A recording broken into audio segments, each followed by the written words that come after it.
एक एक एफडी करा दी थी शुरू में ही। जब बेटियों की शादियां होंगी तो काम आएंगी। तो उसकी डेथ के कुछ दिन पहले जब हम बैंक आए थे, उसकी वैल्यू 30 लाख हो चुकी थी। वो संतुष्ट था कि बेटी की शादी धूमधाम से हो जाएगी। मैं भी अपनी की वैल्यू ही चेक करने आया था आज। अच्छा अंकल। हाँ, शायद रीमा ने बताया था। हो सकता है मैं भूल गया हूँ। भैया लोगों को तो पता ही होगा, उन्हें याद होगा। अरे हाँ, बिल्कुल। दोनों को पता है ना ये बात। दोनों साथ आते हैं। गोपाल बड़ा समझदार था। सोच कर रखता था मेरे बाद मेरे बच्चों को तकलीफ नहीं होनी चाहिए। तो रीमा का सारा इंतजाम कर दिया था उसने। और उसके भाइयों को बता दिया था। रीमा ने तो बताया नहीं कभी ये सब। हाँ, ये भी हो सकता है उसे पता ना हो। उसके भाइयों ने कुछ सोच रखा हो उसके लिए।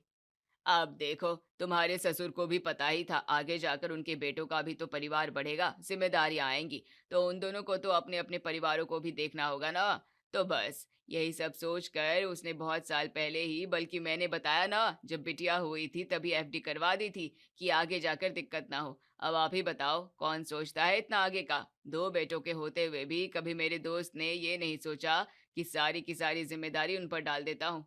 खुद भलाई से थोड़ी तंगी में ही जी लिया, पर अपने बच्चों के लिए सब करके गया है। जी अंकल, पापा बहुत दूर की सोच रखते थे। भले आदमी थे। अच्छा अंकल, मैं चलता हूँ, फिर मिलते हैं। जब अपने पति संजय के मुंह से वो ये सब सुनती है, उसके पैरों तले जमीन खिसक जाती है। उसके दोनों भाई यही कहते रहे कि कर्जा लिया तेरी शादी के लिए, हाथ तंग है, ज्यादा लेना देना नहीं कर पाएंगे। मैंने भी उनसे कुछ लेने से मना कर दिया सिर्फ इस वजह से, और बिना वजह मैंने आपसे लड़ाई भी करी इतनी।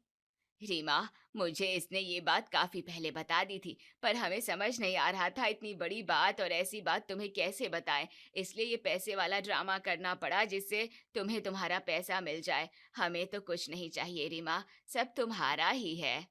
अब तुम देख लो तुम्हें क्या करना है। ये बात हमें तुम तक पहुंचानी थी, पहुंचा दिया। अब आप मत बोलिएगा, मैं बात करूंगी अपने तरीके से दोनों से। वो एक दिन दोनों को घर पर बुलाती है, खाना खाने के बाद बात करती है। और भैया, शादी का सारा कर्जा जो लिया था आपने वो पूरा हो गया? सब हिसाब किताब हो गया या किसी का देना है? अरे अभी कहाँ हुआ, पैसे की कमी ही रहती है हमेशा। आप कहो तो इनसे बोलकर कुछ पैसे दिलवा दूं? अरे हाँ, ये तो बहुत ही अच्छा हो जाएगा। ये सुनकर रीमा एकदम चिल्लाने लगती है। भैया, थोड़ा तो लिहाज करो। मुझे गोपाल अंकल मिले थे। उन्होंने मुझे सब बता दिया है कि पापा मेरे नाम की एफडी छोड़कर गए हैं। आप लोगों को बिल्कुल शर्म नहीं आई ये सब करते हुए? मेरे ससुराल वालों को तो कुछ नहीं चाहिए, पर अब मुझे मेरा पैसा जरूर चाहिए।